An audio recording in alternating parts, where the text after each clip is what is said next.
നമസ്കാരം. ടോഷ്മാസ് കിച്ചൻ്റെ പുതിയൊരു എപ്പിസോഡിലേക്ക് എല്ലാവർക്കും സ്വാഗതം. ഞാൻ ടോഷ്മ. ഞാൻ ഇന്ന് തയ്യാറാക്കി കാണിക്കുന്നത് ആലു പൊറോട്ടയുടെ റെസിപ്പിയാണ്. ആലു പൊറോട്ട തന്നെ നമ്മൾ പല രീതിയിൽ തയ്യാറാക്കും. ആലു സ്റ്റഫ് ചെയ്തിട്ട്, ഉരുളക്കിഴങ്ങ് സ്റ്റഫ് ചെയ്തിട്ട് നമ്മൾ തയ്യാറാക്കാറുണ്ട്. അതുപോലെ തന്നെ പല റെസിപ്പീസ് ഉണ്ട് ആലു പൊറോട്ടയുടെ. ഇന്ന് ഞാൻ ഈ തയ്യാറാക്കി കാണിക്കുന്നത് വളരെ സോഫ്റ്റ് ആയിട്ടുള്ള ആലു പൊറോട്ട കിട്ടുന്ന ഒരു റെസിപ്പിയാണ്. അതുപോലെ തന്നെ നല്ല ടേസ്റ്റുമാണ്. ഇത് തയ്യാറാക്കാനായിട്ട് എന്തൊക്കെ ചേരുവകൾ വേണമെന്നും എങ്ങനെയാണ് തയ്യാറാക്കുന്നത് നമുക്ക് നോക്കാം. ഈ ആലു പറാത്ത തയ്യാറാക്കാനായിട്ട് നമുക്ക് ആവശ്യമുള്ള സാധനങ്ങൾ, അതിനായിട്ട് നമ്മൾ ഉരുളക്കിഴങ്ങ്, ഇതൊരു 3 ഉരുളക്കിഴങ്ങ് പുഴുങ്ങിയിട്ട് ഗ്രേറ്റ് ചെയ്ത് വെച്ചേക്കുന്നതാണ്. പിന്നെ നമുക്ക് മല്ലിയില വേണം, ഇതൊക്കെ പാകത്തിന്. ചതച്ച മുളകാണിത്, ഇത് കുറച്ച് വേണം. ഇതുമെല്ലാം നമ്മുടെ എരിവിനനുസരിച്ച് ഇട്ടാൽ മതി. ഇത് 1.5 കപ്പ് മൈദ എടുത്ത് വെച്ചിട്ടുണ്ട്. നിങ്ങൾക്ക് വേണമെങ്കിൽ ഗോതമ്പ് പൊടിയിലും നിങ്ങൾക്ക് ഈ സെയിം റെസിപ്പി വെച്ച് തയ്യാറാക്കാവുന്നതാണ്. ഇത് ഉപ്പ്, പിന്നെ ഇത് മിക്സഡ് ഇറ്റാലിയൻ ഹെർബ്സ് ആണ്, അതും കുറച്ച് വെച്ചിട്ടുണ്ട്. പിന്നെ കുറച്ച് നെയ്യ് വേണം. ഇനി ഇത് തയ്യാറാക്കാനായിട്ട് ആദ്യം തന്നെ നമുക്ക് ഉപ്പൊന്ന് ചേർത്ത് കൊടുക്കാം.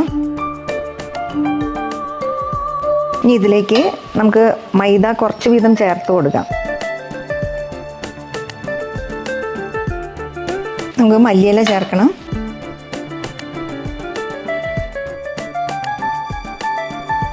കുറച്ച് ചതച്ച മുളക് ചേർക്കണം.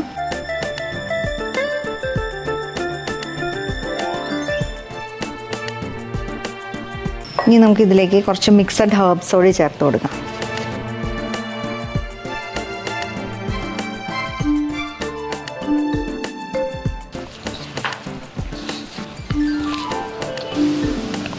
ഇനി ഇത് നമ്മൾ ചപ്പാത്തിക്ക് പരത്തുന്ന പോലെ നമുക്കൊന്ന് പരത്തി റെഡിയാക്കി എടുക്കാം.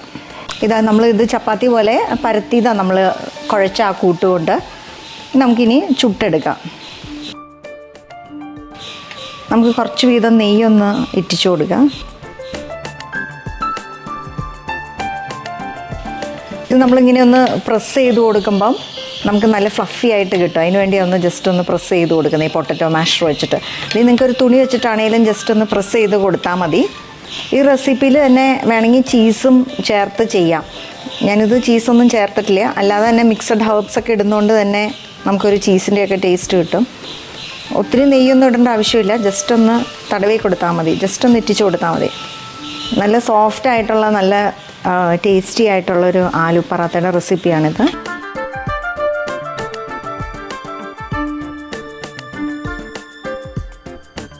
നമ്മളിന്ന് തയ്യാറാക്കിയത് നല്ല സോഫ്റ്റ് ആയിട്ടുള്ള, നല്ല ടേസ്റ്റി ആയിട്ടുള്ള ആലു പറാത്തയുടെ റെസിപ്പിയാണ്. ഇത് വളരെ അധികം ഇൻഗ്രീഡിയൻസ് ഒന്നുമില്ല, വളരെ സിമ്പിളായിട്ട് ഉണ്ടാക്കാം നമുക്ക്.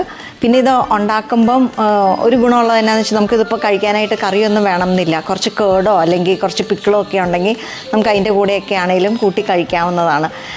തീർച്ചയായിട്ടും ഈ റെസിപ്പി നിങ്ങൾ ട്രൈ ചെയ്ത് നോക്കണം, ഇഷ്ടപ്പെടും.